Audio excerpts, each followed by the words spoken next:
भरत को मृग बाल की आसक्ति के कारण मृग योनि मिली। उस मृग योनि से मुक्त होकर फिर वो श्रीमताम गेहे किसी एक शील संपन्न कुल में पैदा हुए।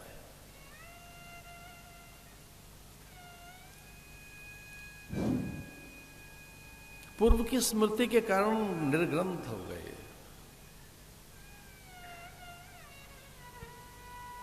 आत्माराम बन गए, परमहंस।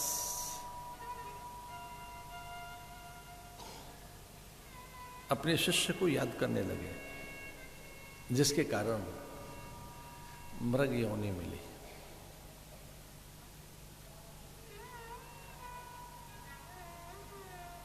अंते मता सा गति,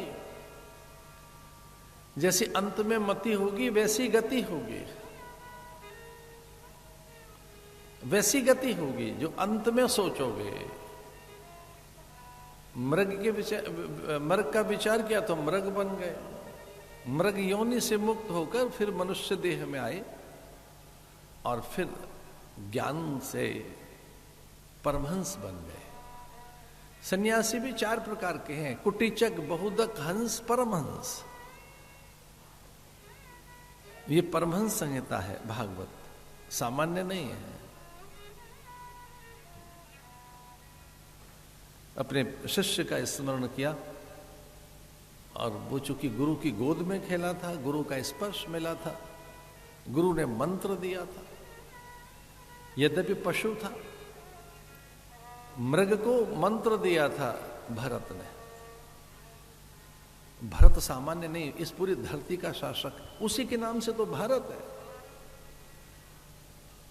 जम्मू द्वीपे भरत खंडे भारत वर्षे, ये जम्मू द्वीपे भरत खंडे भारत वर्ष है। ये भारत वर्ष राजा भरत के कारण, अथवा तो प्रकाश के कारण, ज्ञान के कारण, अध्यात्म के कारण, त्याग के कारण, औदार्य के कारण ये भारत। गुरु याद कर रहे हैं तो शिष्य को भी स्मृति आई।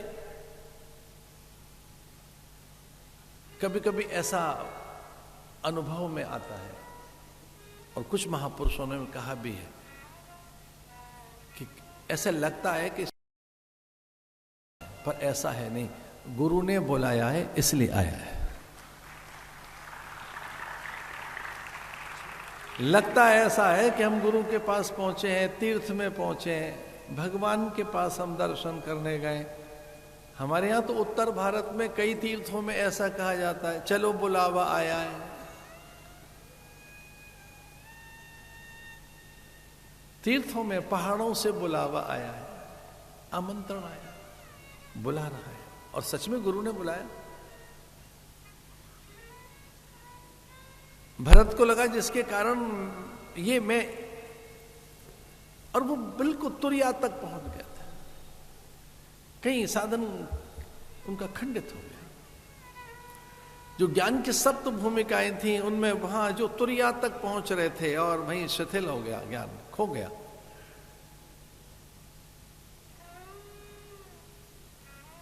सुभिक्षा, सुविचारणा, तनुमानसा, सत्वापत्ति, ऐसे ये सप्त भूमिकाओं में तुरिया। बीच में मृग का आगमन हो गया, आसक्ति आ गई। इसे साधना में कब गतिरोध होगा, साधना कब शिथिल हो जाएगी, बड़ा कठिन है। इसलिए सजग रहिए, सावधान रहिए।